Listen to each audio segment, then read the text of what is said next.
તો હાર્દિક પટેલ કઈ બેઠક પર ચૂંટણી લડશે તેના પર અટકળો તેજ થઈ ગઈ છે। સૂત્રોનું માનીએ તો હાર્દિક પટેલ અમરેલીથી ચૂંટણી લડી શકે તેવી શક્યતા છે। પાટીદાર અનામત આંદોલનની અસર અમરેલી જિલ્લામાં પણ જોવા મળી હતી। ગત વિધાનસભાની ચૂંટણીમાં અમરેલી જિલ્લામાંથી ભાજપનો સફાવ થયો હતો। ભાજપને એક પણ બેઠક ન આપનાર અમરેલી જિલ્લા પર હાર્દિક પસંદગી ઉતારી શકે છે।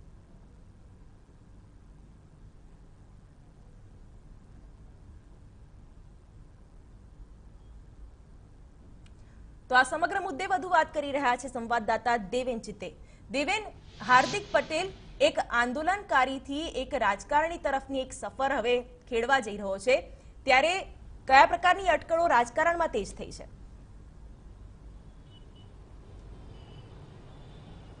જે સિવાયની અત્યારે આપણે સુરતના વરાછા વિસ્તારમાં છે મિની બજાર કે જ્યાં સરદારની પ્રતિમા છે કે આ એક એપિક સેન્ટર હતું અને આ એપિક સેન્ટર ઉપરથી પાસ દ્વારા જે આંદોલન શરૂ કરવામાં આવ્યું હતું તે અનામત આંદોલનની આજે જે સૌથી મોટો ચહેરો હતો હાર્દિક પટેલ તે હવે રાજકારણ તરફ જઈ રહ્યો છે અને આ એ જગ્યા સાક્ષી છે કે જે એક નાની શરૂઆત જે એમના દ્વારા કરવામાં આવી હતી તે એક મોટું આંદોલનમાં ફેરવાયું અને ત્યારબાદ હવે રાજકારણની અંદર પણ હાર્દિક પટેલ જે છે તે સક્રિય થવા જઈ રહ્યા છે। આપણી સાથે સુરતના પાસના જે કન્વીનર છે ધાર્મિક પાલવિયા તે છે। ધાર્મિક, આખરે ગઈકાલે પણ આપણે વાત કરી હતી એ પ્રમાણે જ આજે હાર્દિકે પોતે કીધું છે કે ઇલેક્શન લડવા જઈ રહ્યા છે।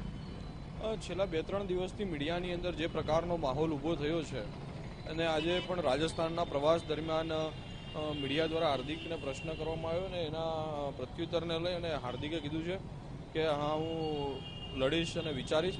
અમારા ટૂંક સમયની અંદર જ અમારા આંદોલનની જે ટીમ છે એની બેઠક મળશે ને એની અંદર જે પણ બાબત હશે સામે આવશે અને સમાજના તમામ લોકોને સાથે લઈ સમાજના આગેવાનો, રાજકીય વ્યક્તિઓ તમામ લોકોનો રિવ્યૂ લઈ અને સમાજની સામે વાત મૂકી અને ખુલીને રાજનીતિની અંદર હાર્દિક આગળ આવશે।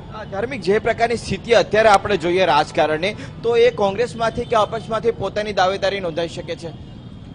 હજુ સુધી કહું છું કોઈ જ પ્રકારની ચર્ચા થઈ નથી। અમારી સંપૂર્ણ આંદોલનકારીઓની ટીમ મળશે અને જે પાટીદાર સમાજ સિવાય અન્ય સમાજના પણ જે પણ આગેવાનો રાજકીય તજજ્ઞ વ્યક્તિઓ છે આ તમામ લોકોનો રિવ્યૂ લઈ અને ગુજરાતની અંદર ગુજરાતની જનતાના જે પ્રાણ પ્રશ્નો છે કઈ રીતના ઉકેલાય અને કઈ રીતના ફાયદો થઈ શકે એ પ્રકારની વાતને ધ્યાને લઈ અને આગળ ધાર્મિક, અમરેલીથી શક્યતા વધારે છે એમની લડવાની એવી જે અત્યારે વાત વહેતી થઈ છે એના વિશે તમે શું કહેશો?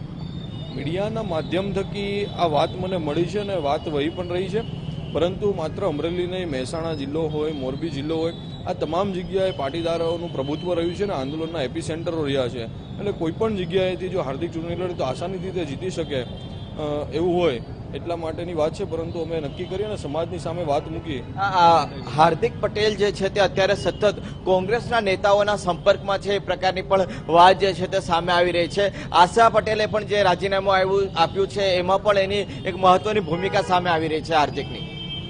ના, એવી કશી જ વાત નથી, કારણ કે તમે જોયું છે પશ્ચિમ બંગાળની અંદર મહાગઠબંધનના સ્ટેજ પર હાર્દિક હતો અને તમામ રાજકીય પાર્ટી જે પણ ભારતીય જનતા પાર્ટીના વિરુદ્ધમાં છે એવા તમામ પાર્ટીઓના અને સંપર્કમાં છે ને હાર્દિકે આગળ પણ કીધું હતું કે જે પ્રકારે જે ભારતીય જનતા પાર્ટીથી નારાજ છે આવા તમામ લોકોના સંપર્કમાં જે ભારતીય જનતા પાર્ટીના નેતા હોય તો પણ એની વાત અલગ છે, કારણ કે શત્રુઘ્ન સિન્હા ને યશવંત સિન્હાની વાત કરીએ તો પણ એની સાથે રહી અને ખેડૂતોના મુદ્દાઓ ઉપર ગુજરાતની અંદર ને સમગ્ર દેશની અંદર અવાજ. એ વાત તો ચોક્કસ છે કે શરૂઆતમાં આપણે વિધાનસભામાં પણ જોયું હતું કે રાહુલ ગાંધી સાથેની એમની મુલાકાતના વિડીયો હોય કે સીસીટીવી ફૂટેજ જે બહાર આવતા હતા, એવું લાગી રહ્યું છે કે સૌથી વધારે અત્યારે કોંગ્રેસના પક્ષ સાથે છે હાર્દિક?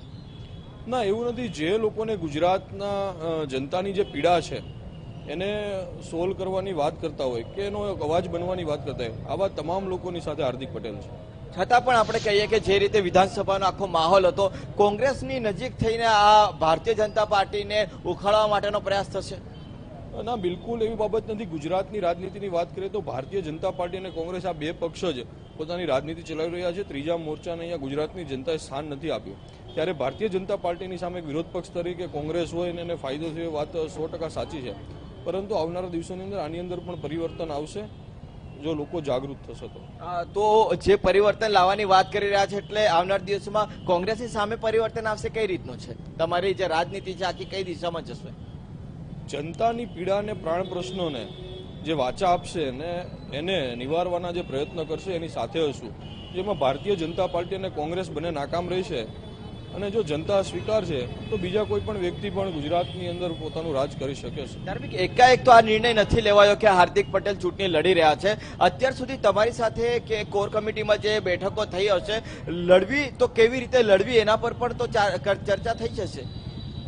ના, એવી હજી સુધી કોઈ ચર્ચા થઈ નથી, કારણ કે પાટીદાર અનામત આંદોલન અને જે પણ પાટીદાર સમાજના શહીદ પરિવારોને ન્યાયની વાત છે એને લઈને જ અમે ચાલી રહ્યા છીએ. જ્યાં સુધી એ બાબતનું સોલ્યુશન નહીં આવે ત્યાં સુધી હજી આ બાબત અમે કંઈ વિચારવાના. તો ધાર્મિક માલવિયા પણ અત્યારે સ્પષ્ટ નથી કહી રહ્યા કે તેઓ કયા પક્ષમાંથી જે ચૂંટણી છે તેમાં ઝંપલાવશે, પણ અત્યારની જે રીતે રાજકીય પરિસ્થિતિ છે જોતા એક વાત ચોક્કસ છે કે હાર્દિક પટેલ અત્યારે કોંગ્રેસની સૌથી નિકટ છે, પરંતુ કદાચ પોતાની રાજકીય કારકિર્દીને ધ્યાનમાં લઈને તે પોતે જિગ્નેશ મેવાણીની જેમ અપક્ષમાંથી જ પોતાની ઉમેદવારી નોંધાવે એ પ્રકારની જે વાતો છે તેને વધુ લોકો જે છે તે સ્વીકારી રહ્યા છે.